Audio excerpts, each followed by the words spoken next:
ದಿನ ಸುಮಾರು 50 ಪೇಷಂಟ್ಸ್ ನೋಡ್ತೇವೆ, ಅಂದರೆ ತಿಂಗಳಿಗೆ 1,000ದಷ್ಟು.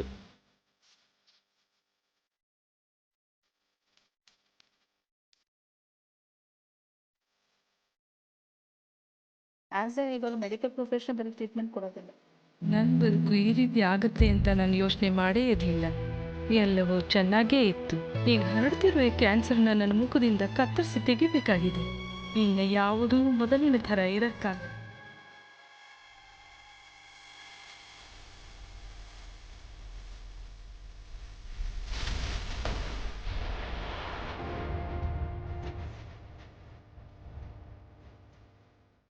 ಎಲ್ರಿಗೂ ನಮಸ್ಕಾರ. ಪ್ರತಿನಿಧಿ ಹೆಲ್ತ್ಗೆ ಸ್ವಾಗತ. ನಾನು ಶಾಲಿನಿ ಮಂಜುನಾಥ್. ವೀಕ್ಷಕರೇ, ಇವತ್ತು ಅಂದರೆ ವಿಶ್ವದೆಲ್ಲೆಡೆ ವಿಶ್ವ ಕ್ಯಾನ್ಸರ್ ದಿನವನ್ನು ಆಚರಣೆ ಮಾಡ್ತಾ ಇದ್ದೀವಿ. ಈ ಕ್ಯಾನ್ಸರ್ ರೋಗವನ್ನು ಆದಷ್ಟು ತಡೆಗಟ್ಟಬೇಕು, ಜೊತೆಗೆ ಕ್ಯಾನ್ಸರ್ ಬಗ್ಗೆ ಜಾಗೃತಿಯನ್ನು ಮೂಡಿಸಬೇಕು, ಶಿಕ್ಷಣವನ್ನು ಒದಗಿಸಬೇಕು ಎಂಬುವಂಥ ನಿಟ್ಟಿನಲ್ಲಿ ಇವತ್ತು ವಿಶ್ವ ಕ್ಯಾನ್ಸರ್ ದಿನಾಚರಣೆಯನ್ನು ನಾವು ಮಾಡ್ತಾ ಇದ್ದೀವಿ. ಈ ಕ್ಯಾನ್ಸರ್ ಅನ್ನುವಂಥದ್ದು ಅನೇಕ ವಿಧದಲ್ಲಿ ಕಾಣಿಸ್ಕೊಳ್ಳುತ್ತೆ. ವಿಶೇಷವಾಗಿ ಸ್ತ್ರೀಯರಲ್ಲೂ ಕೂಡ ಅನೇಕ ರೀತಿಯಾದಂತಹ ಕ್ಯಾನ್ಸರ್ ಕಾಣಿಸ್ಕೊಳ್ಳುತ್ತೆ. ಅನೇಕ ಕ್ಯಾನ್ಸರಿಂದಾಗಿ ಸಾವಿಗೂ ಕೂಡ ಜನರು ಈಡಾಗ್ತಾ ಇದ್ದಾರೆ. ಇಂತಹ ಒಂದು ಕ್ಯಾನ್ಸರ್ನಿಂದಾಗಿ ಸ್ತ್ರೀಯರಲ್ಲೂ ಕೂಡ ಅನೇಕ ರೀತಿಯಾದಂತಹ ಕಾಯಿಲೆಗಳು ಕಾಣಿಸ್ಕೊಳ್ತಾ ಇದೆ. ಹಾಗಿದ್ರೆ ಇದ್ರ ಬಗ್ಗೆ ಸಾಕಷ್ಟು ಮಾತನಾಡಲಿಕ್ಕೆ, ಜೊತೆಗೆ ಕ್ಯಾನ್ಸರ್ ಬಗ್ಗೆ ಜಾಗೃತಿಯನ್ನು ಮೂಡಿಸುವಂಥ ನಿಟ್ಟಿನಲ್ಲಿ ಈ ಒಂದು ಕಾರ್ಯಕ್ರಮವನ್ನು ನಾವು ಆಯೋಜನೆ ಮಾಡಿದ್ದೀವಿ. ಬನ್ನಿ, ಇದ್ರ ಬಗ್ಗೆ ಸಾಕಷ್ಟು ಮಾತನಾಡಲಿಕ್ಕೆ ಇವತ್ತು ನಮ್ಮ ಪ್ರತಿನಿಧಿ ಹೆಲ್ತಲ್ಲಿದ್ದಾರೆ ಡಾಕ್ಟರ್ ವೀಣಾ ಕೀರ್ತಿ, ಸ್ತ್ರೀ ರೋಗ ತಜ್ಞರು. ಬನ್ನಿ, ಅವರನ್ನ ಕಾರ್ಯಕ್ರಮಕ್ಕೆ ಸ್ವಾಗತಿಸೋಣ. ಮೇಡಮ್, ಕಾರ್ಯಕ್ರಮಕ್ಕೆ ಸ್ವಾಗತ. ನಮಸ್ಕಾರ ಮ್ಯಾಮ್. ಇವಾಗ ನಾವು ನೋಡೋದಾದರೆ ಇವತ್ತು ವಿಶ್ವ ಕ್ಯಾನ್ಸರ್ ದಿನವನ್ನು ಆಚರಣೆ ಮಾಡ್ತಾ ಇದ್ವಿ. ಮೊದಲನೇದಾಗಿ ಈ ಒಂದು ಆಚರಣೆಯ ಬಗ್ಗೆ, ಇದ್ರ ಹಿನ್ನೆಲೆ ಬಗ್ಗೆ ತಿಳಿಸ್ಕೊಡಿ. ನಮಸ್ಕಾರ. ವಿಶ್ವ ಕ್ಯಾನ್ಸರ್ ದಿನಾಚರಣೆ ಫೆಬ್ರವರಿ 4 ಅಂದರೆ 4ನೇ ತಾರೀಕು ಪ್ರತಿ ವರ್ಷ ಆಚರಣೆ ಮಾಡ್ತಾ ಇದ್ದೀವಿ. ಇದು 2000ನಿಂದ ಸ್ಟಾರ್ಟ್ ಆಗಿರುವಂಥದ್ದು. ಇದು ಒಂದು ಆರ್ಗನೈಸೇಷನ್, ಯೂನಿಯನ್ ಆಫ್ ವರ್ಲ್ಡ್ ಆರ್ಗನೈಸೇಷನಿಂದ ಸ್ಟಾರ್ಟ್ ಆಗಿರುವಂಥ ಒಂದು ಆಚರಣೆ. ಸೊ ಕ್ಯಾನ್ಸರ್ ಒಂದು ಡೆಡ್ಲಿ ಡಿಸೀಸ್ ಆಗಿರೋದ್ರಿಂದ ಇಲ್ಲಿ ಲೈಫ್ ಸ್ಪ್ಯಾನ್ ಆಗಲಿ ಅಥವಾ ಅವ್ರ ಲೈಫಿಗೆ ತೊಂದರೆ ಆಗುವಂಥ ಒಂದು ಕಾಯಿಲೆ. ಸೊ ಇದರಿಂದ ಅನೇಕರು ಸಾವಿಗೀಡಾಗಿದ್ದಾರೆ. ಸೊ ಇದು ಎಷ್ಟು ಬೇಗ ನಾವು ಟ್ರೀಟ್ಮೆಂಟ್ ತೊಗೋತೀರೋ ಅಷ್ಟು ಬೇಗ ಅದು ಗುಣ ಆಗುತ್ತೆ. ಸೊ ಎಷ್ಟೊಂದು ಜನಕ್ಕೆ ಈ ಭಾವನೆ ಇರುತ್ತೆ, ಕ್ಯಾನ್ಸರ್ ಅಂದರೆ ಇದು ಗುಣ ಆಗದೇ ಇರುವಂಥ ಕಾಯಿಲೆ, ಇದು ಡೆಫಿನೆಟ್ಲಿ ಒಂದು ಸಾವಿಗೆ ಒಳಗಾಗುವಂಥ ಒಂದು ಕಾಯಿಲೆ, ಇದರಿಂದ ಅವರು ಜೀವನ ಪೂರ್ತಿ ಅದು ಎಷ್ಟು ದಿನ ಅವರು ಬದುಕಿರ್ತಾರೋ ಅಷ್ಟು ದಿನ ಸಫರ್ ಮಾಡುವಂಥ ಒಂದು ಕಾಯಿಲೆ, ಆ ಥರ. ಸೊ ಇದೆಲ್ಲ ತಪ್ಪು ಕಲ್ಪನೆ. ಇದನ್ನು ಒಂದು ಅವೇರ್ನೆಸ್ ಕ್ರಿಯೇಟ್ ಮಾಡಲಿಕ್ಕೆ, ಯಾವ್ದು ರೀತಿ ಕ್ಯಾನ್ಸರ್ನ ನಾವು ತಡೆಗಟ್ಟಬಹುದು, ಯಾವ ರೀತಿ ಅದನ್ನು ಸ್ಕ್ರೀನಿಂಗ್ ಮಾಡಿ ಇನಿಷಿಯಲ್ ಸ್ಟೇಜಸ್ ಅಂದರೆ ಅರ್ಲಿ ಸ್ಟೇಜಸಲ್ಲಿ ನಾವು ಅದನ್ನು ತಡೆಗಟ್ಟಿ ಟ್ರೀಟ್ಮೆಂಟನ್ನು ಕೊಡಬಹುದು ಅನ್ನೋ ಒಂದು ಅವೇರ್ನೆಸ್ ಕ್ರಿಯೇಟ್ ಮಾಡಲಿಕ್ಕೋಸ್ಕರವಾಗಿ ಈ ದಿನಾಚರಣೆಯನ್ನು ಕ್ಯಾನ್ಸರ್ ಡೇ ಅಂತ ನಾವು ಸೆಲೆಬ್ರೇಟ್ ಮಾಡ್ತೀವಿ.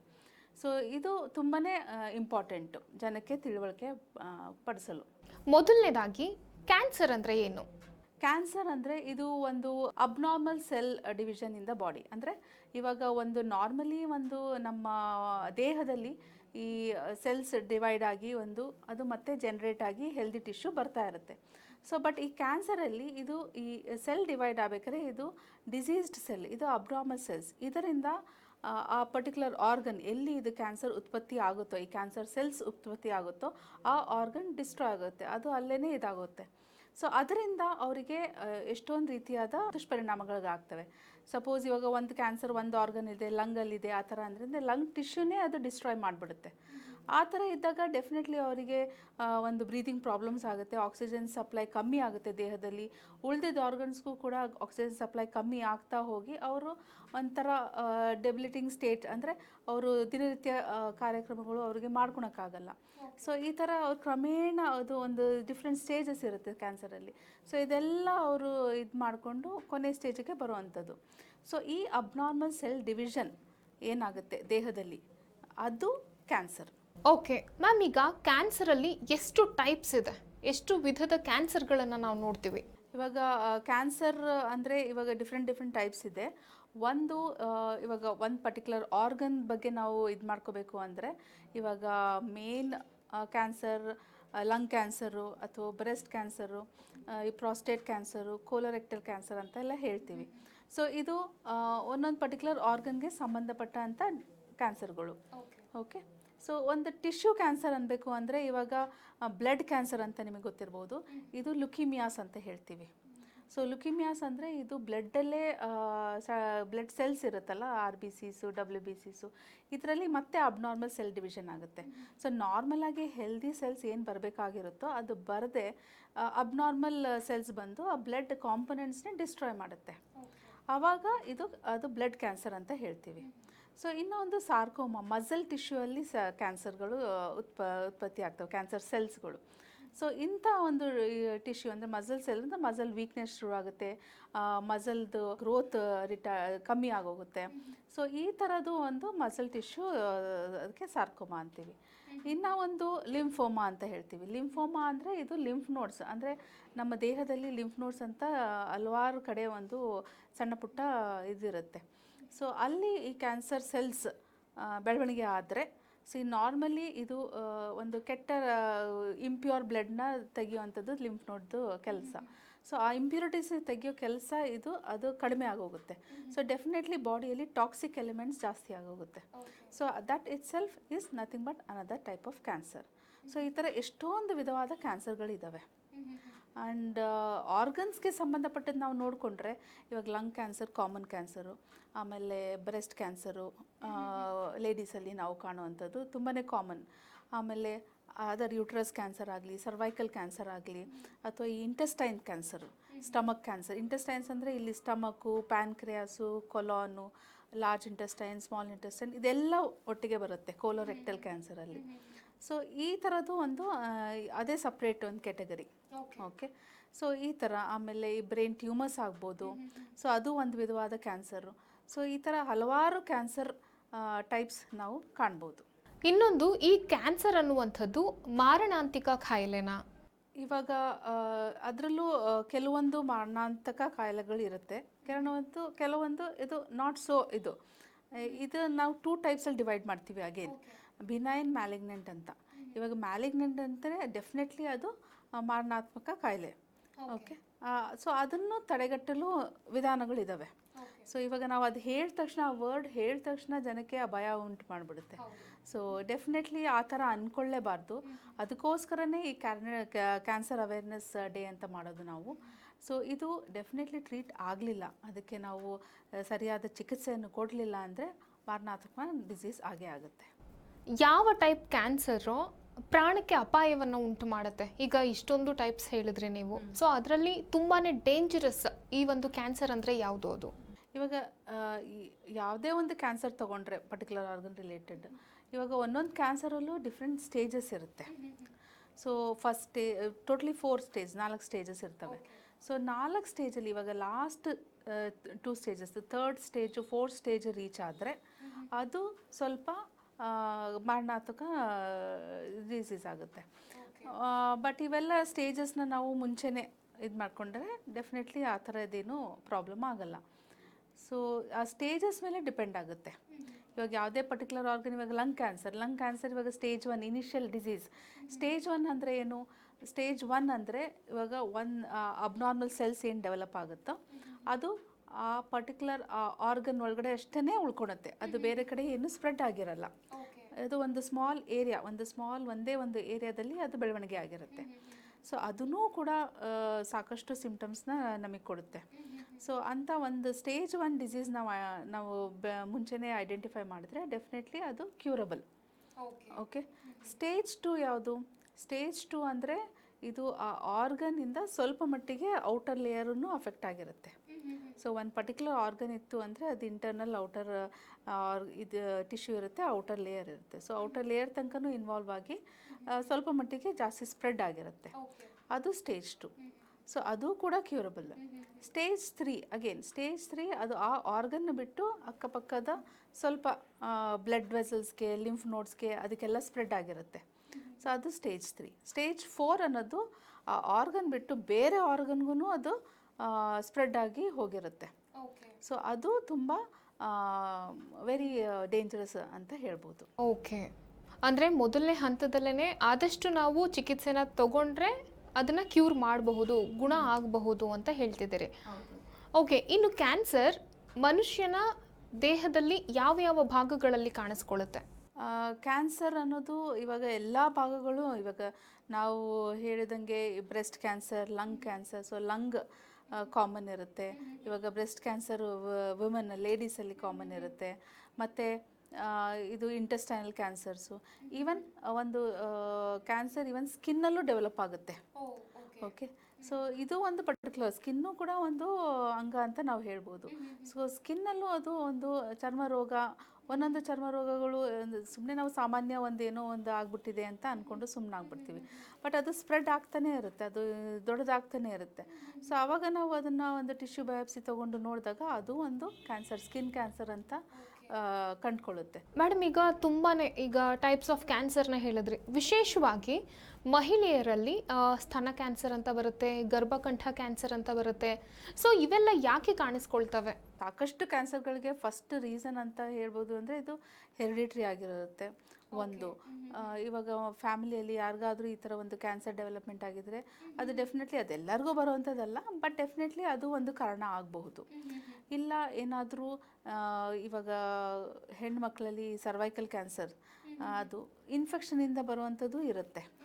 ಓಕೆ, ಸಣ್ಣ ಪುಟ್ಟ ಇನ್ಫೆಕ್ಷನ್ ಅದು ಜಾಸ್ತಿ ಅಲ್ಲಲ್ಲೇ ಟ್ರೀಟ್ಮೆಂಟ್ ತೊಗೊಂಡಿಲ್ಲ ಅಂದಾಗ ಅದು ಈ ಕ್ಯಾನ್ಸರ್ ಆಗಿ ಪರಿವರ್ತನೆ ಆಗುತ್ತೆ. ಅದು ಒಂದು ಕಾರಣ. ಆಮೇಲೆ ಇವಾಗ ಹಾರ್ಮೋನ್ ತೊಂದರೆ ಇರುತ್ತೆ. ಇವಾಗ ಎಷ್ಟೊಂದು ಹಾರ್ಮೋನ್ ತೊಂದರೆಯಿಂದ ಒಂದೊಂದ್ಸತಿ ಗೆಡ್ಡೆಗಳು ಬೆಳವಣಿಗೆ ಆಗುತ್ತೆ ಯುಟ್ರಸ್ ಒಳಗಡೆ. ನಾವು ಅದೇನಂತೀವಿ, ಒಂದು ಫೈಬ್ರಾಯ್ಡ್ ಆಗಿರ್ಬೋದು, ಇಲ್ಲ ಓವರೀಸಲ್ಲಿ ಅಂಡಾಂಶದಲ್ಲಿ, ಇವಾಗ ಗರ್ಭಕೋಶದ ಪಕ್ಕದಲ್ಲಿ 2 ಅಂಡಾಂಶ ಇರುತ್ತೆ, ಅದರಲ್ಲೂ ಏನಾದರೂ ಒಂದು ಸಿಸ್ಟ್ ಥರ ಬೆಳವಣಿಗೆ ಆಗಿದ್ದು ಅಥವಾ ಅದರಲ್ಲಿ ಏನಾದರೂ ಒಂದು ಗಡ್ಡೆ ಥರ ಬೆಳವಣಿಗೆ ಆಗಿದ್ದರೆ ಅದು ಕ್ಯಾನ್ಸರ್ ರೀತಿ ಪರಿವರ್ತನೆ ಆಗುತ್ತೆ. ಇವೆಲ್ಲ ಹಾರ್ಮೋನ್ಸ್ ಪ್ರಾಬ್ಲಮ್ಸು. ಸೊ ಇದು ಯಾವ ಕಾರಣ, ಒಂದು ಕಾರಣ ಕೊಡಲಿಕ್ಕಾಗಲ್ಲ. ಸೊ ಹಲವಾರು ಕಾರಣಗಳಿರುತ್ತೆ ಈ ಥರ ಕ್ಯಾನ್ಸರ್ ಡೆವಲಪ್ ಆಗಲಿಕ್ಕೆ. ಈ ಕ್ಯಾನ್ಸರ್ ಅನ್ನುವಂಥದ್ದು ಹೆಚ್ಚಾಗಿ ಯಾರಲ್ಲಿ ಕಂಡು ಬರುತ್ತೆ? ಈಗ ಮಕ್ಕಳಲ್ಲೂ ಕೂಡ ಕ್ಯಾನ್ಸರ್ ಕಾಣಿಸ್ಕೊಳ್ತಾ ಇರುತ್ತೆ, ವಯೋವೃದ್ಧರವರೆಗೂ ಕೂಡ ಬರ್ತಾ ಇರುತ್ತೆ. ಸೊ ಹೆಚ್ಚಾಗಿ ಯಾರಲ್ಲಿ ಕಾಣಿಸುತ್ತೆ ಈ ಒಂದು ಕಾಯಿಲೆ? ಇದು ಫಸ್ಟ್ ನಾವು ಡಿಟೆಕ್ಟ್ ಮಾಡಿದಾಗ ಕ್ಯಾನ್ಸರ್, ಇವಾಗ ಇದು ಸಾವಿರಾರು ವರ್ಷದಿಂದ ಇದು ಬಂದಿರೋ ಅಂಥದ್ದು, ಇದು ಇವಾಗ ಡೆವಲಪ್ ಆಗಿಲ್ಲ. ಬಟ್ ಇತ್ತೀಚೆಗೆ ನಾವು ಜಾಸ್ತಿ ನೋಡ್ತಾ ಇದ್ದೀವಿ. ಬಟ್ ಮುಂಚೆ ಆಗಿನ ಕಾಲದಲ್ಲಿ, ಇವಾಗ ಒಂದು 20-30 ವರ್ಷ ಹಿಂದೆ ಅಂದ್ಕೋಬೋದು ಅಥವಾ 40 ವರ್ಷ ಹಿಂದೆ, ಆವಾಗ ಕ್ಯಾನ್ಸರು ಜಾಸ್ತಿ ವೃದ್ಧರಲ್ಲಿ ಜಾಸ್ತಿ ಅಂತ ಹೇಳ್ತಾ ಇದ್ವಿ. ಓಕೆ, ಸೊ ಇವಾಗ ಒಂದು 40 ಅಥವಾ 45 ವಯಸ್ಸಾದವರಲ್ಲಿ ಈ ಕ್ಯಾನ್ಸರ್ಗಳು ತುಂಬಾ ಜಾಸ್ತಿ ಕಾಣಿಸ್ತಿತ್ತು. ಬಟ್ ಇವಾಗ ಹಾಗಲ್ಲ. ಇದು ಒಂದು ಪರ್ಟಿಕ್ಯುಲರ್ ವರ್ಗ ಈ ವಯಸ್ಸಿನ ಜನಕ್ಕೆ ಬರುತ್ತೆ ಅಂತ ಹೇಳೋಕ್ಕಾಗಲ್ಲ. ಇವನ್ ಮಕ್ಕಳಲ್ಲೂ ನಾವು ನೋಡ್ತೀವಿ. ಮಕ್ಕಳಲ್ಲೂ ಇವಾಗ ಡೆವಲಪ್ ಆಗ್ತಿರುವಂಥದ್ದು ಕ್ಯಾನ್ಸರ್ ಇವಾಗ ಹುಟ್ಟಿದಾಗಿಂದನೂ ಒಂದೊಂದ್ಸತಿ ಇರ್ಬೋದು, ಇಲ್ಲ ಅವರು ಗ್ರೋಯಿಂಗ್ ಫೇಸ್, ಅವ್ರ ಚೈಲ್ಡ್ಹುಡ್ಡಲ್ಲಿ ಡೆವಲಪ್ ಆಗೋಬೋದು. ಇದೆಲ್ಲ ಒಂದು ಅಬ್ನಾರ್ಮಲ್ ಸೆಲ್ ಡಿವಿಷನ್ ಅಂತ ಹೇಳಿದ್ನಲ್ಲ, ಅದರಿಂದ ಡೆವಲಪ್ ಆಗೋವಂಥದ್ದು. ಬಟ್ ಇವಾಗ ನಾವು ನೋಡ್ತಿರೋದು trend. So it is not related to age. ಇವಾಗ ವೃದ್ಧರಲ್ಲಿ ಜಾಸ್ತಿ ಬರುತ್ತೆ ಅಥವಾ ಮಕ್ಕಳಲ್ಲಿ ಜಾಸ್ತಿ ಬರುತ್ತೆ, ಮಕ್ಕಳಿಂದ ವೃದ್ಧರಿಂದ ಜಾಸ್ತಿ ಇದ್ದೇ ಇದೆ. ಓಕೆ, ಬಟ್ ಆಫ್ಟರ್ 45-50 ಇಯರ್ಸ್ ನಾವು ಅದನ್ನು ಫಸ್ಟ್ ಸಸ್ಪಿಷನ್ ಆಗಿ ತೊಗೊಳೋದು ಅವರಲ್ಲಿ.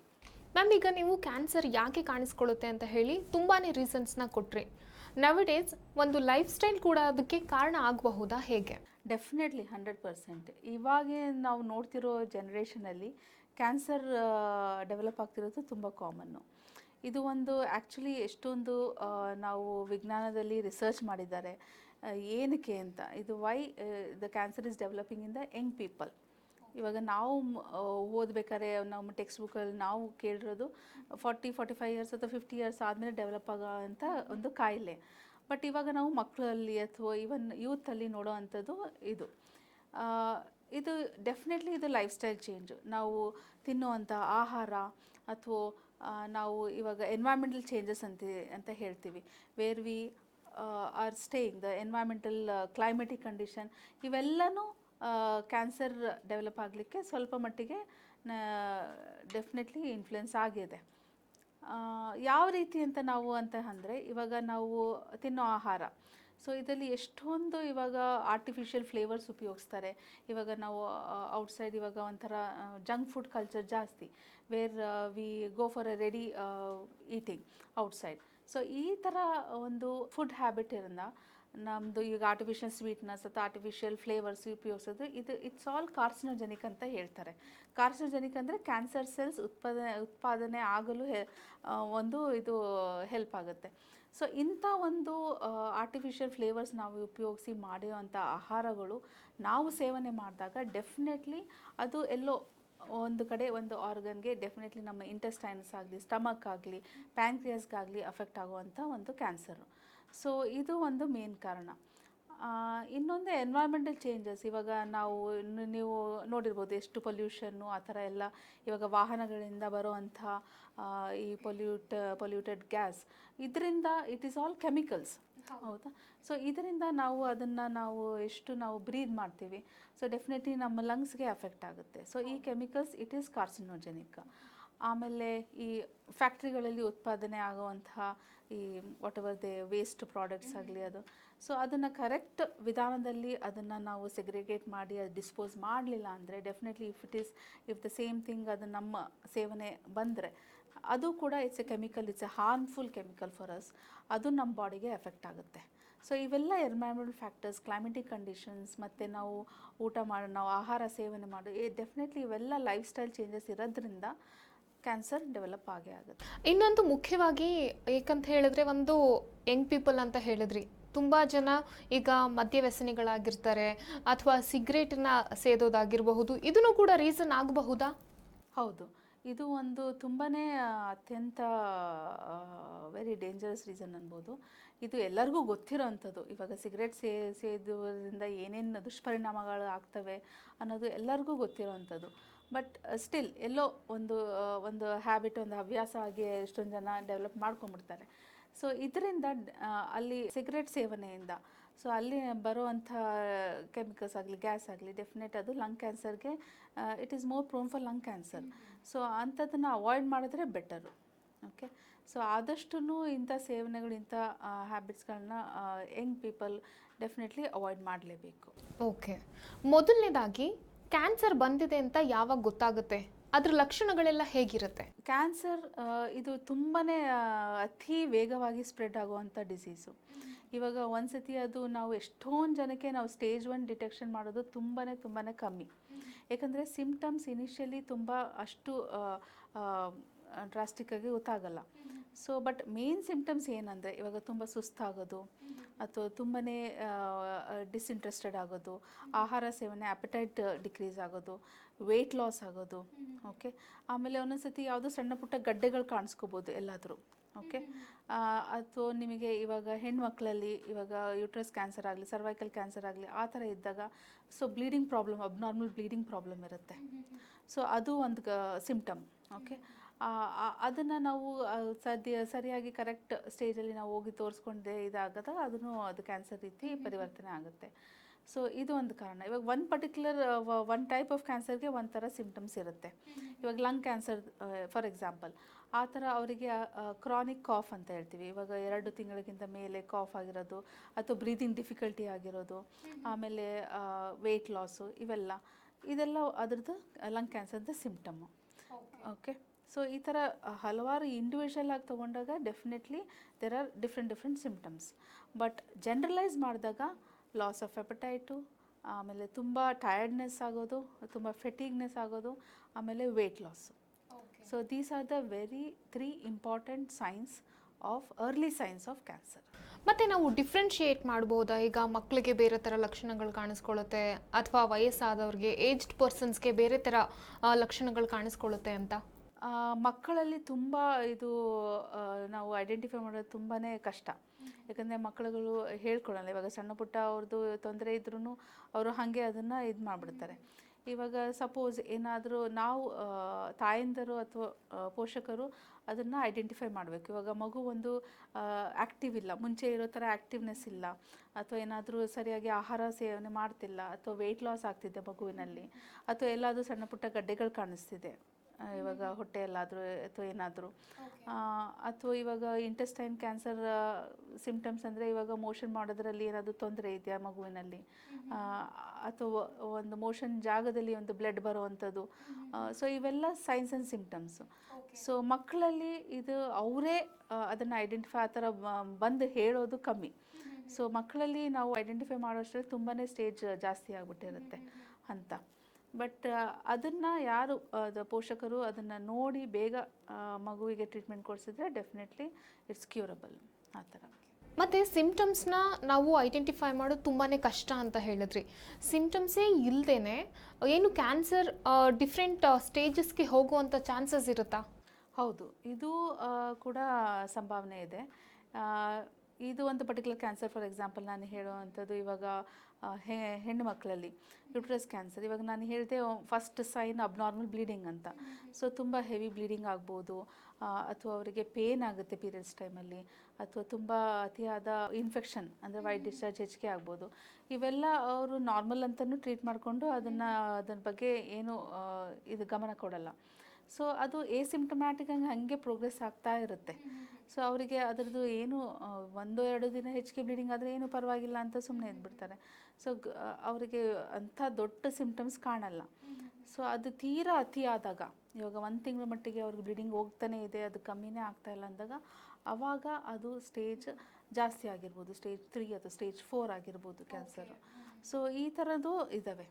ಆಮೇಲೆ ಗಡ್ಡೆಗಳು ಅಂತ ಹೇಳಿದ್ವಿ, ಒಂದೊಂದ್ಸತಿ ಗಡ್ಡೆ ಬೆಳಕೊಳ್ಳುತ್ತೆ ಹೊಟ್ಟೆ ಒಳಗಡೆ ಅಥವಾ ಸ್ಟಮಕ್ ಒಳಗಡೆ ಆ ಥರ. ಅದು ನಾವು ಈಚೆ ಐಡೆಂಟಿಫೈ ಮಾಡೋದು ತುಂಬಾ ಕಷ್ಟ.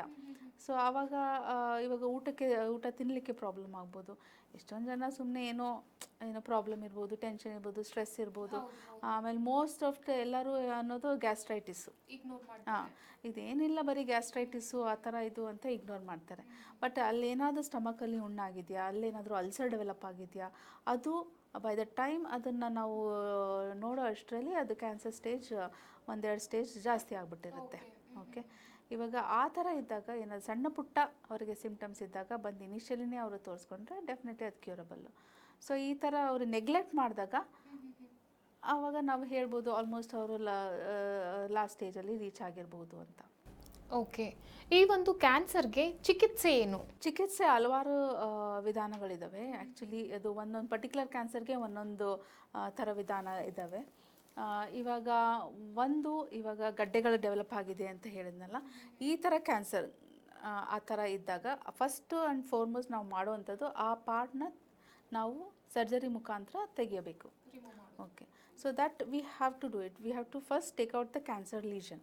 ಸೊ ಅದು ತೆಗೆದಾಗ ಅದು ಸ್ಪ್ರೆಡ್ ಆಗೋದು ಕಮ್ಮಿ ಆಗುತ್ತೆ. ಫಸ್ಟು ಅದು ತೆಗೆದು surgery is the main treatment. So surgery ಆದಮೇಲೆ ನಾವು ಆ ಪಾರ್ಟನ್ನ ನಾವು ಅದನ್ನು ಟೆಸ್ಟಿಗೆ ಕಳಿಸಿ ಯಾವುದು ಸ್ಟೇಜ್ ಇರ್ಬೋದು ಅಂಥದ್ದೆಲ್ಲ ನಾವು ಅದನ್ನು ಕಂಡುಹಿಡಿತೀವಿ. ಸೊ ಒಂದ್ಸತಿ ಅದು ಕಂಡುಹಿಡಿದಾಗ ಸ್ಟೇಜ್ 2, ಸ್ಟೇಜ್ 3 ವೇರ್ ಅದು ಕ್ಯಾನ್ಸರ್ ಬೇರೆ ಕಡೆಯೂ ಸ್ಪ್ರೆಡ್ ಆಗಿರ್ಬೋದು. ಬೇರೆ ಹಲವಾರು ಸ್ಕ್ಯಾನಿಂಗು, ಈ ಥರ ಪೆಟ್ ಸ್ಕ್ಯಾನಿಂಗು, MRI ಸ್ಕ್ಯಾನಿಂಗು ಅವೆಲ್ಲ ಮಾಡಿ ಬೇರೆ ಕಡೆ ಏನಾದರೂ ಸ್ಪ್ರೆಡ್ ಆಗಿದೆಯಾ ಅಂತ ಎಲ್ಲ ನೋಡ್ತೀವಿ. ಆ ಥರ ಬೇರೆ ಕಡೆ ಸ್ಪ್ರೆಡ್ ಆಗಿರುವಂಥ ಸಂದರ್ಭ ಇದ್ದರೆ ಆವಾಗ ನಾವು ಕೀಮೊಥೆರಪಿ ಅಥವಾ ರೇಡಿಯೋಥೆರಪಿ ಅನ್ನೋ ಟ್ರೀಟ್ಮೆಂಟ್ನ ಸ್ಟಾರ್ಟ್ ಮಾಡ್ತೀವಿ. ಓಕೆ, ಸೊ ಇದೇನಂದರೆ ಇಲ್ಲಿ ಅಬ್ನಾರ್ಮಲ್ ಸೆಲ್ಸ್ ಎಲ್ಲೆಲ್ಲಿ ಅದು ಸ್ಪ್ರೆಡ್ ಆಗಿದೆಯೋ ಅಲ್ಲಿ ಆ ರೀಜನಿಗೆ ಕೀಮೊಥೆರಪಿ ಅದು ಇಟ್ಸ್ ಎನ್ IV ಇಂಜೆಕ್ಷನ್ ಮುಖಾಂತರ ಕೊಟ್ಟು ಆ ಸೆಲ್ಸ್ನ ಅಲ್ಲೇ ಕಿಲ್ ಮಾಡ್ತಾರೆ. So that is chemotherapy. So ಅದು ಒಂದು ಟ್ರೀಟ್ಮೆಂಟು. ಇಲ್ಲ ರೇಡಿಯೋಥೆರಪಿ ಅನ್ನೋದು ರೇಡಿಯೇಷನ್ಸ್ ಮುಖಾಂತರ. ಸೊ ಆ ಪಾರ್ಟಿಗೆ ಇವಾಗ ಬ್ರೆಸ್ಟ್ ಕ್ಯಾನ್ಸರಲ್ಲಿ radiotherapy is the main treatment. So ಆ ಲಂಪ್ ಆಗಲಿ, ಆ ಬ್ರೆಸ್ಟ್ ಟಿಶ್ಯೂ ಆಗಲಿ ತೆಗೆದುಬಿಟ್ಟು ನೆಕ್ಸ್ಟು ರೇಡಿಯೋಥೆರಪಿಗೆ ಒಳಪಡಿಸ್ತಾರೆ ಪೇಷಂಟ್ನ. ಸೊ ಅದು ಒಂದು 6 ಸಿಟ್ಟಿಂಗ್ಸಲ್ಲಿ ಅಥವಾ ಆ ಥರ ಮಾಡ್ಕೋಬೇಕು. ಸೊ ಎಲ್ಲೆಲ್ಲಿ ಅಬ್ನಾರ್ಮಲ್ ಸೆಲ್ಸ್ ಸ್ಪ್ರೆಡ್ ಆಗಿದೆಯೋ ಅದು ಪೆಟ್ ಸ್ಕ್ಯಾನ್ ಮುಖಾಂತರ ನಾವು ಕಂಡುಹಿಡಿತೀವಿ. ಸೊ ಎಲ್ಲೆಲ್ಲಿ ಆ ಥರ ಅದು ಸೆಲ್ಸ್ ಇದೆಯೋ ಅಲ್ಲಲ್ಲಿ ನಾವು ರೇಡಿಯೋಥೆರಪಿಯನ್ನು ಕೊಟ್ಟು ಕ್ಯೂರ್ ಮಾಡಲಿಕ್ಕೆ ನೋಡ್ತೀವಿ. ಓಕೆ, ಸೊ ಇವೆಲ್ಲ ಒಂದು ಮೆಥಡ್ ಆಫ್ ಟ್ರೀಟ್ಮೆಂಟ್. ಒಂದು ವೇಳೆ ಚಿಕಿತ್ಸೆಗೆ ಒಳಗಾಗದೇ ಇದ್ದರೆ ವ್ಯಕ್ತಿ ಬದುಕುವಂತಹ ಸಾಧ್ಯತೆಗಳು ಎಷ್ಟಿರುತ್ತೆ? ಅದು ಸ್ಟೇಜ್ ಮೇಲೆ ಡಿಪೆಂಡ್ ಆಗುತ್ತೆ. ಇವಾಗ ನಾವು ಅವ್ರದ್ದು ಏನು ಟ್ರೀಟ್ಮೆಂಟೇ ತೊಗೊಂಡೇನೆ ಆಲ್ಮೋಸ್ಟ್ ಇವಾಗ ಸ್ಟೇಜ್ 4 ಬಂದಿದೆ ಅಂದರೆ ಬದುಕೋದು ತುಂಬ ನಾವು ಕಡಿಮೆ. ಯಾಕಂದರೆ ಆ ಸ್ಟೇಜಲ್ಲಿ ಲಾಸ್ಟ್ ಸ್ಟೇಜಲ್ಲಿ ರೀಚ್ ಆದರೆ ಆಲ್ಮೋಸ್ಟ್ ನಾವು ಹೇಳ್ತೀವಿ almost 70-90% it is not possible. So ಆವಾಗ ನೀವು ಕೇಳಿರ್ಬೋದು ಇವಾಗ ಹಾರ್ಡ್ಲಿ 6 ಮಂತ್ಸ್ ಆಗಲಿ 1 ಇಯರ್ ಆಗಲಿ ಇರುವಂಥ ಚಾನ್ಸಸ್ಸು. ಸ್ಟೇಜ್ 3, ಸ್ಟೇಜ್ 4 ಹಾಗೆ ಒಂದೊಂದು 10 ಇಯರ್ಸ್ ಆ ಥರ ಕಮ್ಮಿ ಆಗುತ್ತೆ. ಸೊ 10% ಆ ಥರ. ಸೊ ಇದು stage 3 stage 4 definitely more than 80% mortality ಅಂತ ಹೇಳ್ತೀವಿ. ಅಂದರೆ ಇವಾಗ ಆಲ್ಮೋಸ್ಟ್ ಅವರು ಬದುಕೋದು ಒಂದು 6 ತಿಂಗಳಿಂದ 1 ವರ್ಷ ಅಂತ ಹೇಳ್ಬೋದು, ಚಿಕಿತ್ಸೆ ತಗೊಳ್ಳಿಲ್ಲ ಅಂದರೆ. ಓಕೆ, ಸೊ ಚಿಕಿತ್ಸೆ ತಗೊಂಡು ಅವ್ರು ಹೆಂಗೆ ಪ್ರೋಗ್ರೆಸ್ ಆಗೋದು ಅದು ಒಂದು ಡಿಫ್ರೆಂಟು. ಓಕೆ, ಇನ್ನೊಂದು ಹೇಳ್ತಾರೆ, ಕೆಲವರು ಕ್ಯಾನ್ಸರ್ ಬಂತು ಅಂತ ಹೇಳಿದ್ರೆ ಚಿಕಿತ್ಸೆ ತಗೊಳ್ತಾ ಇದ್ದಾರೆ ಅಂತ ಹೇಳಿದ್ರು ಕೆಲವೊಂದು ತಪ್ಪು ಕಲ್ಪನೆಗಳಿರುತ್ತೆ. ಅಯ್ಯೋ ನನಗೆ ಕ್ಯಾನ್ಸರ್ ಬಂದಿದೆ, ನಾನು ಬದುಕೋದೇ ಇಲ್ಲ ಅಂತ ಹೇಳಿ ತೀರಾ ಡಿಪ್ರೆಷನ್ಗೆ ಹೋಗ್ಬಿಟ್ಟಿರ್ತಾರೆ. ಮತ್ತು ಇನ್ನೂ ಕೆಲವರೇನು ಇದೊಂದು ಸಾಂಕ್ರಾಮಿಕ ರೋಗ, ಪಕ್ಕ ಕೂತ್ಕೊಂಡ್ರೆ ನನಗೂ ಬಂದ್ಬಿಡುತ್ತೆ ಅನ್ನುವಂಥ ತಪ್ಪು ತಿಳುವಳಿಕೆಗಳೆಲ್ಲ ಇದೆ. ಇದ್ರ ಬಗ್ಗೆ ಏನು ಹೇಳ್ತೀರಾ? ಇದೆಲ್ಲ ತಪ್ಪು ತಿಳುವಳಿಕೆ. ಆ್ಯಕ್ಚುಲಿ ಇದು ಕ್ಯಾನ್ಸರ್ ಅನ್ನೋದು ಸಾಂಕ್ರಾಮಿಕ ರೋಗ ಅಲ್ವೇ ಅಲ್ಲ. ಸೊ ಇದು ಒಳಗಡೆ ಡೆವಲಪ್ ಆಗ್ತಾ ಇರುವಂಥ ಒಂದು ಟಿಶ್ಯೂ. ಸೊ ಇದು ಡೆಫಿನೆಟ್ಲಿ ಬೈ ಟಚ್ ಅಥವಾ ನಾವು ಮಾತಾಡಿಕೊಂಡು ಅಥವಾ ಏನಾದರೂ ಈ ಥರ ವೈರಸ್ ಸ್ಪ್ರೆಡ್ ಆಗುತ್ತಲ್ಲ, ಆ ಥರ ಏನೂ ಸ್ಪ್ರೆಡ್ ಆಗುವಂಥದ್ದಲ್ಲ ಕ್ಯಾನ್ಸರು. ಸೊ ಡೆಫಿನೆಟ್ಲಿ ಆ ಒಂದು ತಪ್ಪು ಕಲ್ಪನೆ ಅದನ್ನು ತೆಗೆದಾಕ್ಬಿಡ್ಬೇಕು. ಆಮೇಲೆ ಚಿಕಿತ್ಸೆಗೆ ಒಳಪಟ್ಟು ಡಿಪ್ರೆಷನ್ ಆಗೋದು ಅವೆಲ್ಲ ಡೆಫಿನೆಟ್ಲಿ ಇದೊಂದು 100% ನಾವು ನೋಡಿರೋವಂಥ ಇದು. ಯಾಕಂದರೆ ಈ ನಾನು ಹೇಳಿದ್ನಲ್ಲ, ಇವಾಗ ಕೀಮೋಥೆರಪಿ ಅಥವಾ ರೇಡಿಯೋಥೆರಪಿ ಅವೆಲ್ಲ ತಗೋಬೇಕು. ಇದು ಒಂದು ಸರ್ಜರಿ ಆಗಲಿ, ಸರ್ಜರಿ ಅಂದರೆ ಅದು ಒಂದಿನದ ಕೆಲಸ, ಅದು ಸರ್ಜರಿ ಮಾಡಿ ಅದು ರಿಕವರಿ ಆಗಿ ಆಗ್ತಾರೆ. ಬಟ್ ಕೀಮೋಥೆರಪಿ ಅನ್ನೋ ಟ್ರೀಟ್ಮೆಂಟ್ ನಾವೇನು ಕೊಡ್ತೀವೋ ಅದು ಆಲ್ಮೋಸ್ಟ್ 6 ಸೈಕಲ್ಸ್ 4 ಸೈಕಲ್ಸ್ ಆ ಥರ ಹಂಗೆ ಕೊಡ್ತೀವಿ. ಸೊ ಒಂದೊಂದು ಸೈಕಲ್ಸು ನಾವು ಈ ಕ್ಯಾನ್ಸರ್ ಸೆಲ್ಸ್ನ ಕಿಲ್ ಮಾಡುವಂಥ ಔಷಧಿಗಳನ್ನ ಹಾಕ್ತೀವಿ. ಬಟ್ ಈ ಥರ ಔಷಧಿ ಹಾಕಿದಾಗ ಬರೀ ಕ್ಯಾನ್ಸರ್ ಸೆಲ್ ಅಲ್ಲ, ಈವನ್ ನಾರ್ಮಲ್ ಸೆಲ್ಸು ಸ್ವಲ್ಪ ಮಟ್ಟಿಗೆ ಅದನ್ನು ಕೂಡ ಕಡಿಮೆ ಆಗ್ತಾ ಇರುತ್ತೆ. ಸೊ ಡೆಫಿನೆಟ್ಲಿ ನೀವು ಕೀಮೋಥೆರಪಿ ತೊಗೊಳ್ಳೋವಂಥ ಪೇಷಂಟ್ಗಳನ್ನ ನೋಡಿರ್ಬೋದು, ಅವರು ತುಂಬಾ ತುಂಬಾ ವೆಯ್ಟ್ ಲಾಸ್ ಆಗಿರುತ್ತೆ, ಅವರಿಗೆ ಏನು ತಿನ್ನಲಿಕ್ಕೆ ಆಗಲ್ಲ. So there appetite decreases. ಅವರು ಒಂದು stage, they go through a stage where they cannot leave normally. Okay, so they go in to depression. So ಇವಾಗ ಟ್ರೀಟ್ಮೆಂಟ್ ತೊಗೊಂಡು ಈ ಥರ ಆಗ್ಬಿಟ್ಟಿದ್ದೀನಲ್ಲಪ್ಪ ಅಂತ ಒಂದು ಅವರಿಗೆ ಒಂದು ತುಂಬಾ ದುಃಖಕರ ಅಂತ ಒಂದು ವಿಷಯ. ಬಟ್ ಆ ಟ್ರೀಟ್ಮೆಂಟ್ ಅವ್ರ ಕೋರ್ಸ್ ಕಂಪ್ಲೀಟ್ ಮಾಡಿ, 4 ಸೈಕಲ್ಸ್ ಆಗಲಿ 6 ಸೈಕಲ್ಸ್ ಆಗಲಿ ಟ್ರೀಟ್ಮೆಂಟ್ ಕೋರ್ಸ್ ಕಂಪ್ಲೀಟ್ ಮಾಡಿ 1 ತಿಂಗಳ ಮಟ್ಟಿಗೆ ಆ ನ್ಯಾಚುರಲ್ ಸೆಲ್ಸ್ ಎಲ್ಲ ಡೆವಲಪ್ ಆಗಿ they will come back to normal. So but ಆ ಫೇಸ್ ಇರುತ್ತಲ್ಲ, ಆ ಫೇಸಲ್ಲಿ they go in to very severe mental depression ಅವೆಲ್ಲ ಇದ್ದೇ ಇರುತ್ತೆ. ಸೊ ಅದನ್ನು ನಾವು ಆಗದೆ ಇರೋಂಗೆ ನೋಡ್ಕೋಬೇಕು. The support system is very very important for the cancer patient. So ಇದು ಪ್ಯಾಲಿಯೇಟಿವ್ ಕೇರ್ ಅಂತ ಹೇಳ್ತೀವಿ ನಾವು. ಸೊ ಇವಾಗ ಒಂದು ಕ್ಯಾನ್ಸರ್ ಬಂದು ಇವಾಗ ಡಾಕ್ಟ್ರು ಅದನ್ನು ಚಿಕಿತ್ಸೆ ಮಾಡಿದ್ರು ಅದು ಕ್ಯೂರ್ ಆಯಿತು ಅಷ್ಟೇ ಅಲ್ಲ. Cancer is A prolonged period. ಅದು ಕ್ಯೂರ್ ಆಗೋಕ್ಕೇ ಬೇಕು 1 year. So chemotherapy, radiotherapy, surgery ಇವೆಲ್ಲ ಮುಗಿಸಿ ಅವರು ನಾರ್ಮಲ್ ಲೈಫ್ ಲೀಡ್ ಮಾಡಬೇಕು ಅಂದರೆ they require at least 1 year. So ಆ 1 ಇಯರ್ ಪೀರಿಯಡಲ್ಲಿ ಅವ್ರು ಎಷ್ಟು ಮೆಂಟಲ್ ಟ್ರಾಮಾ ಅನುಭವಿಸ್ತಾರೆ. ಅವರು ನಾರ್ಮಲ್ ಕೆಲಸ ಮಾಡೋಕ್ಕಾಗಲ್ಲ, ಅವ್ರು ಏನಾದರೂ ಕೆಲಸದಲ್ಲಿದ್ದರೆ they K not go back to their office and work. ಆ ಶಕ್ತಿ ಅವರಲ್ಲಿರಲ್ಲ ಮುಂಚಿನ ಥರ. ಸೊ ಅದನ್ನು ನಾವು somehow we have to make sure they go through that phase strongly. So ಅವರ ಅಕ್ಕಪಕ್ಕ ಇರೋ ಅವರ ರಿಲೇಟಿವ್ಸ್ ಆಗಲಿ, ಅವರ ಪಾರ್ಟ್ನರ್ಸ್ ಆಗಲಿ, they have to give enough emotional support to them. Okay, and one more thing, financially ಕೂಡ ಇದು ತುಂಬಾ ಬರ್ಡನ್ ಆಗುತ್ತೆ ಅವರಿಗೆ. ಆ ಮಟ್ಟಿಗೆ ಟ್ರೀಟ್ಮೆಂಟ್ ತೊಗೋಬೇಕು ಅಂದರೆ ಎಷ್ಟು ಮಟ್ಟಿಗೆ ಫೈನಾನ್ಷಿಯಲ್ ಹೆಲ್ಪ್ ಬೇಕಾಗೋದು ತುಂಬಾ ಇರುತ್ತೆ. ಸೊ ಇವೆಲ್ಲ ನಾವು ಒಂದು we have to see to all that. As a ಇವಾಗ ಮೆಡಿಕಲ್ ಪ್ರೊಫೆಷನಲ್ ಬರೀ ಟ್ರೀಟ್ಮೆಂಟ್ ಕೊಡೋದಲ್ಲ. ಸೊ ದಟ್ಸ್ ವೈ ಇವಾಗ ಕ್ಯಾನ್ಸರ್ ಥೀಮ್ ಅಂತ ನಾವು ಈ ಸತಿ ನಾವು ಮಾಡಿರೋದು, it is closing the care gap. ಅಂದರೆ ಇವಾಗ ಕ್ಯಾನ್ಸರ್ ಟ್ರೀಟ್ಮೆಂಟ್ ತೊಗೊಳಕ್ಕೆ ಹಾಗೂ ನಾವು ಡಾಕ್ಟರ್ಸ್ ಆಗಿ ಕೊಡಲಿಕ್ಕೆ there is a huge gap in between. ಅವರಿಗೆ ಕರೆಕ್ಟಾಗಿ ಅದು ಸಿಗ್ತಾ ಇಲ್ಲ. ಆಮೇಲೆ maybe financially they can not afford such huge chemotherapy drugs ಅವೆಲ್ಲ. ಸೊ ಆ ಗ್ಯಾಪ್ನ ಕ್ಲೋಸ್ ಮಾಡಬೇಕು. ಸೊ ಅದಕ್ಕೆ ಡೆಫಿನೆಟ್ಲಿ ಎಷ್ಟೊಂದು ಆರ್ಗನೈಸೇಷನ್ಗಳು ಮುಂದೆ ಬರ್ತಾ ಇದೆ. We are having lot of help, ಅಂದರೆ ಫೈನಾನ್ಷಿಯಲಿ ಅವರು ಹೆಲ್ಪ್ ಮಾಡುವಂಥ ಒಂದು ಆರ್ಗನೈಸೇಷನ್ಗಳು ಬರ್ತಾ ಇದ್ದಾವೆ. ಸೊ ಕ್ಯಾನ್ಸರ್ ಟ್ರೀಟ್ಮೆಂಟಿಗೆ ಯಾರಿಗೂ ಅದು ಇಲ್ಲದೆ ಇರೋಂಗೆ ಆಗಬಾರ್ದು. ಸೊ ಈವನ್ ಯಾವುದೇ ಸ್ಟೇಟ್ ಆಫ್ ಸೊಸೈಟಿಯಲ್ಲಿದ್ರೂ ಕ್ಯಾನ್ಸರ್ ಥೆರಪಿ ಅವರಿಗೆ ಸಿಗಲೇಬೇಕು. ಇಲ್ಲ ಅಂದರೆ ಅವರು they go in to mental depression, ಅವರು they might suffer through the disease and they might lose their life. So ಈ ಒಂದು ಸ್ಟೇಜ್ನ ನಾವು ತಡೆಗಟ್ಟಿಗೆ ಈ ಕ್ಯಾನ್ಸರ್ ಅವೇರ್ನೆಸ್ ಮಾಡಿ ಈ ಗ್ಯಾಪ್ನ ಕ್ಲೋಸ್ ಮಾಡ್ತಾ ಇದ್ವಿ ಅಷ್ಟೇ. ಮ್ಯಾಮ್, ಇನ್ನು ಈ ಒಂದು ಕ್ಯಾನ್ಸರ್ನಿಂದ ನಾವು ಆಚೆ ಇರಬೇಕು, ದೂರ ಉಳಿಬೇಕು ಅಂತ ಹೇಳಿದ್ರೆ ಯಾವ ರೀತಿ ಇರಬೇಕು ಒಬ್ಬನ ಮನುಷ್ಯನ ಜೀವನ ಶೈಲಿಯಿಂದ ಹಿಡಿದು ಮತ್ತು ಯಾವ ರೀತಿ ನಾವು ಪ್ರಿಕಾಷನ್ಸ್ನ ತಗೊಳ್ಬೇಕಾಗತ್ತೆ? ಪ್ರಿಕಾಷನ್ಸ್, ಇವಾಗ ನಾವು ಕ್ಯಾನ್ಸರ್ನ ನಾನು ಹೇಳಿದ early detection is the precaution. So ಆದಷ್ಟು ನೀವು ಈ ಇಯರ್ಲಿ ಚೆಕಪ್ಸ್ ಆಗಲಿ, ಇದು ನಾವು ಮಾಸ್ಟರ್ ಚೆಕಪ್ಸ್ ಅಂತ ಮಾಡ್ತೀವಿ, where we check from top to bottom. ಎಲ್ಲ ರೀತಿಯಾದ ಬ್ಲಡ್ ಟೆಸ್ಟ್ ಆಗಲಿ, ಸ್ಕ್ಯಾನಿಂಗ್ ಆಗಲಿ, ಕೆಲವೊಂದು ಸ್ಕ್ರೀನಿಂಗ್ ಟೆಸ್ಟ್ ಇರುತ್ತೆ. ಸ್ಕ್ರೀನಿಂಗ್ ಅಂದರೆ just to detect if there is any cancer or not. So ಇದನ್ನು ನಾವು ಇಂಥ ಒಂದು ಟೆಸ್ಟ್ಗಳನ್ನು, example like lung cancer detect ಮಾಡಲಿಕ್ಕೆ ಚೆಸ್ಟ್ ಎಕ್ಸ್ರೇ ಒಂದು ಬೇಸಿಕ್ಕಾಗಿ ತೆಗಿತೀವಿ. ಇವಾಗ ಬ್ರೆಸ್ಟ್ ಕ್ಯಾನ್ಸರ್ ಆಫ್ಟರ್ 40 ಇಯರ್ಸ್ ಎಲ್ಲ ಲೇಡೀಸೂ ಒಂದು ಮ್ಯಾಮೋಗ್ರಫಿ ಆಗಲಿ ಅಥವಾ ಸ್ಕ್ಯಾನಿಂಗ್ ಆಗಲಿ ಮಾಡಿಸ್ಕೋಬೇಕು. ಆಮೇಲೆ ಸರ್ವೈಕಲ್ ಕ್ಯಾನ್ಸರ್ ಅಥವಾ ಯೂಟ್ರಸ್ ಕ್ಯಾನ್ಸರ್ ಡಿಟೆಕ್ಟ್ ಮಾಡಲಿಕ್ಕೆ ಡೆಫಿನೆಟ್ಲಿ ಇದು ಪ್ಯಾಪ್ಸ್ಮಿಯರ್ ಟೆಸ್ಟ್ ಅಂತ ಒಂದು ಮಾಡ್ತೀವಿ. ಸೊ ಇದೆಲ್ಲ ಆಫ್ಟರ್ 30-35 ಇಯರ್ಸ್, ಇದು ವರ್ಷಕ್ಕೆ ಒಂದು ಸಲ ಅಟ್ಲೀಸ್ಟ್ ಅವರು ಬಂದು ಚೆಕಪ್ ಮಾಡಿಸ್ಕೊಂಡು ವೆದರ್ ಫರ್ದರ್ ಇನ್ವೆಸ್ಟಿಗೇಷನ್ಸ್ ಏನಾದರೂ ಬೇಕೋ ಬೇಡೋ ಅನ್ನೋದು ಡಾಕ್ಟರ್ಸ್ಗಳು ಡಿಸೈಡ್ ಮಾಡ್ತಾರೆ. ಬಟ್ ಇಯರ್ಲಿ ಒನ್ಸ್ ಒಂದು ಹೆಲ್ತ್ ಚೆಕಪ್ ಆಗಲೇಬೇಕು ಎಲ್ಲರಲ್ಲೂ. ಇವಾಗ it's for a general population. ಮಕ್ಕಳಲ್ಲೂ ಅಷ್ಟೇ, ಮಕ್ಕಳಲ್ಲಿ ಡೆಫಿನೆಟ್ಲಿ ಅವ್ರದ್ದು ಇಮ್ಯುನೈಸೇಷನ್ದು ಅದು ಅವಾಗವಾಗ ಚೆಕಪ್ ಇದ್ದೇ ಇರುತ್ತೆ. ಸೊ ಜೊತೆಗೆ ಅವ್ರದ್ದು ಹೆಲ್ತ್ ಚೆಕಪ್ ಕೂಡ ಆಗಬೇಕು. ಇವಾಗ ನಾವು ಡೆಂಟಲ್ ಚೆಕಪ್ ಅಂತ ಮಾಡ್ತೀವಿ, ಏನಾದರೂ ಬೇರೆ ಏನಾದರೂ ತೊಂದರೆ ಇದೆಯಾ, ಅಥವಾ ಅವ್ರದ್ದು ಡರ್ಮಟಾಲಜಿಕಲ್ ಚೆಕಪ್ ಅಂತ ಇರುತ್ತೆ.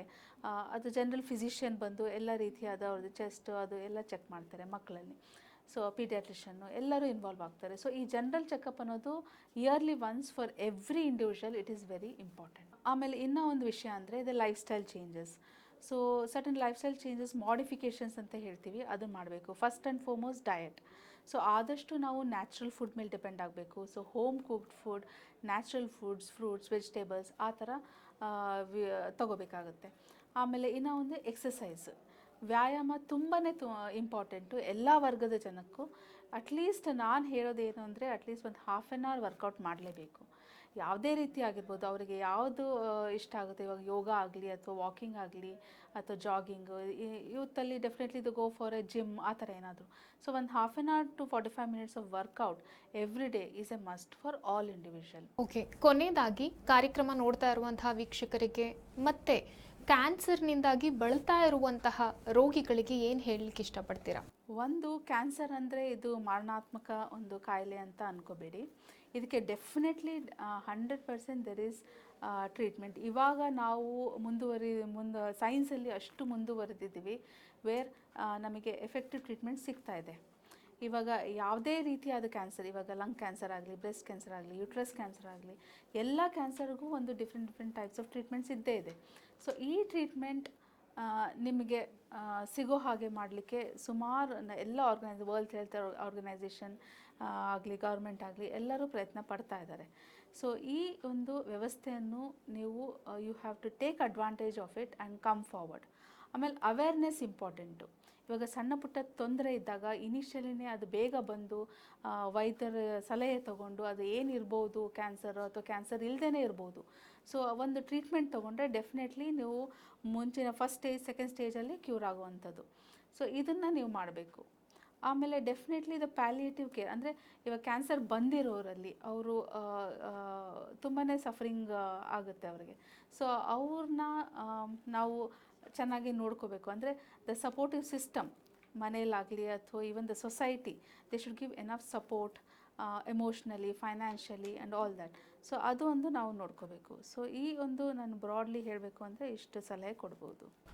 ಮ್ಯಾಮ್, ಇಷ್ಟೊತ್ತು ನಮ್ಮ ಕಾರ್ಯಕ್ರಮದಲ್ಲಿ ಬಂದಿದ್ರಿ, ಭಾಗವಹಿಸಿದ್ರಿ. ಕ್ಯಾನ್ಸರ್ನ ಕುರಿತಾಗಿ ಏನೇನೆಲ್ಲ ರೀತಿಯಾದಂತಹ ಲಕ್ಷಣಗಳಿರುತ್ತೆ, ಸ್ಟೇಜಸ್ ಇರುತ್ತೆ, ನಾವು ಹೇಗೆ ಜಾಗೃತರಾಗಿರಬೇಕು, ನಮ್ಮ ಜೀವನ ಶೈಲಿ ಹೇಗಿರಬೇಕು, ಇದ್ರ ಬಗ್ಗೆ ಎಲ್ಲ ಸಾಕಷ್ಟು ಮಾಹಿತಿಯನ್ನು ಕೊಟ್ರಿ. ಜನರಲ್ಲಿ ಜಾಗೃತಿ ಮೂಡಿಸುವಂತಹ ಕಾರ್ಯಕ್ರಮಕ್ಕೆ ನೀವು ಭಾಗಿಯಾಗಿದ್ರಿ. ಧನ್ಯವಾದಗಳು ಮ್ಯಾಮ್. ಧನ್ಯವಾದಗಳು. ನೋಡಿದ್ರಲ್ಲ ವೀಕ್ಷಕರೇ, ಇಷ್ಟೊತ್ತು ಸ್ತ್ರೀ ರೋಗ ತಜ್ಞರು ಡಾಕ್ಟರ್ ವೀಣಾ ಕೀರ್ತಿಯವರು ಕ್ಯಾನ್ಸರ್ನ ಕುರಿತಾಗಿ ಸಾಕಷ್ಟು ಮಾಹಿತಿಯನ್ನು ಕೊಟ್ಟರು. ಯಾವ್ಯಾವೆಲ್ಲ ರೀತಿಯಾದಂತಹ ಕ್ಯಾನ್ಸರ್ಸ್ ಇರುತ್ತೆ ಮತ್ತು ಸ್ಟೇಜಸ್ ಏನೆಲ್ಲ ತೊಂದರೆಗಳನ್ನು ಮಾಡುತ್ತೆ, ನಾವು ಹೇಗಿರಬೇಕು, ಮತ್ತು ಇನ್ನೊಂದೇನಂತ ಹೇಳಿದ್ರೆ ಕ್ಯಾನ್ಸರ್ ರೋಗಿಗಳಿದ್ದಾರೆ ಅಂತ ಹೇಳಿ ಅವರನ್ನು ಇನ್ನಷ್ಟು ಹೆದರಿಸೋದನ್ನು ಬಿಟ್ಟು ಮಾನಸಿಕವಾಗಿ ಆತ್ಮವಿಶ್ವಾಸ, ಪ್ರೀತಿ ವಿಶ್ವಾಸದಿಂದ ಕಾಣೋದು, ಅವ್ರಿಗೆ ಧೈರ್ಯವನ್ನು ತುಂಬುವಂತಹ ಕೆಲಸವನ್ನು ಮಾಡೋದು. ಯಾಕಂತ ಹೇಳಿದ್ರೆ ಕ್ಯಾನ್ಸರ್ ಅನ್ನುವಂಥದ್ದು ಒಂದು ಮಾರಣಾಂತಿಕ ಕಾಯಿಲೆ ಆದ್ರೂ ಕೂಡ ಗುಣಪಡಿಸುವಂಥ ಕಾಯಿಲೆ ಇದು. ಚಿಕಿತ್ಸೆ ಇದೆ, ಯಾರನ್ನು ಕೂಡ ಹೆದರ್ಕೊಳ್ಳೋದು ಬೇಡ. ಆದರೆ ಕ್ಯಾನ್ಸರ್ನಿಂದ ಜಾಗೃತರಾಗಿರಿ. ಜೊತೆಗೆ ಕ್ಯಾನ್ಸರ್ನ ಕುರಿತಾಗಿ ಸಾಕಷ್ಟು ಅಭಿಯಾನಗಳು, ಜಾಗೃತಿ ಮೂಡಿಸುವಂತಹ ಕಾರ್ಯಕ್ರಮಗಳು, ಶಿಕ್ಷಣವನ್ನು ಒದಗಿಸುವಂತಹ ಕಾರ್ಯಕ್ರಮಗಳು ಇಂದು ಜರುಗ್ತಾ ಇದೆ ವಿಶ್ವ ಕ್ಯಾನ್ಸರ್ ದಿನವಾಗಿ. ಹಾಗಾಗಿ ಈ ಕಾರ್ಯಕ್ರಮದಲ್ಲಿ ಕ್ಯಾನ್ಸರ್ನ ಕುರಿತಾಗಿ ಸಾಕಷ್ಟು ಮಾಹಿತಿ ನಿಮ್ಮೆಲ್ಲರೂ ತಲುಪಿದೆ. ಎಲ್ಲರೂ ಕೂಡ ಎಚ್ಚೆತ್ತುಕೊಳ್ಳೋಣ. ಪೇಷಂಟ್ಸ್ಗೆ, ಎಸ್ಪೆಷಲಿ ಕ್ಯಾನ್ಸರ್ ಪೇಷಂಟ್ಸ್ಗೆ ನಾವೆಲ್ಲರೂ ಧೈರ್ಯವನ್ನು ತುಂಬೋಣ ಅಂತ ಹೇಳ್ತಾ ಇವತ್ತಿನ ಈ ಸಂಚಿಕೆಯನ್ನು ಇಲ್ಲಿಗೆ ಮುಕ್ತಾಯ ಮಾಡ್ತಾ ಇದ್ದೀನಿ. ಮತ್ತೆ ಮುಂದಿನ ಕಾರ್ಯಕ್ರಮದಲ್ಲಿ ನಿಮ್ಮೆಲ್ಲರೂ ಭೇಟಿ ಆಗ್ತೀನಿ. ಅಲ್ಲಿವರೆಗೂ ನೋಡ್ತಾ ಇರಿ ಪ್ರತಿನಿಧಿ ಡಿಜಿಟಲ್.